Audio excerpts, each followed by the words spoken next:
On va parler d'abord de votre coup de cœur, Mazen. Votre coup de cœur qui va à Laure Gorayeb. C'est une artiste libanaise qui vous inspire visiblement.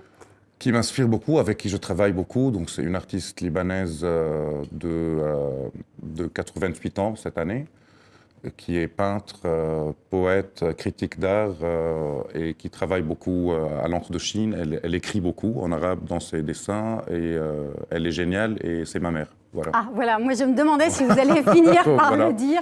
Oui, je vais le dire bien sûr, et on travaille ensemble depuis déjà 13 ans maintenant, une œuvre à 4 mains, et c'est mon coup de cœur. Bon, c'est un coup de cœur à plusieurs niveaux, donc un coup de cœur... Mais on sent quand même le cousinage, ou enfin, avant de savoir quelle était votre mère, j'ai vu dans le coup de crayon qu'il y avait quand même quelque chose qui vous réunissait ou qui vous rapprochait. Oui, le fait qu'elle peigne beaucoup à l'encre de Chine noire et qu'elle écrive dans ses dessins, ça rapproche de la bande dessinée, effectivement, et puis à force de travailler ensemble, on s'influence mutuellement. Bien sûr, elle m'a influencé avant que je commence à l'influencer moi-même, mais là, aujourd'hui, on est vraiment à un niveau où c'est un dialogue d'artistes, en fait. Et en même temps, on se dispute comme une maman et son fils tout le temps, quoi, en travaillant, mais c'est super comme relation, comme relation artistique. Bel hommage, en tout cas. Mehdi, vous avez choisi un livre pour votre coup de cœur culturel, là.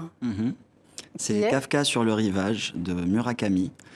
Donc c'est un bouquin qui est sorti en 2002 que je n'ai lu exactement, que je n'ai lu que très récemment, et c'était assez impressionnant l'imagination qu'il y avait dans ce bouquin-là. En fait, j'étais absorbé par ce livre.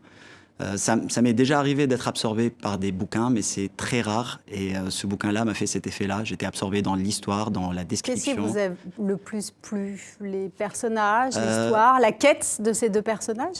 Exactement, en fait, c'est la quête. Donc, il traite dans le bouquin du complexe d'Oedipe, mais d'une façon qui est complètement détournée, très surréaliste, assez fantastique.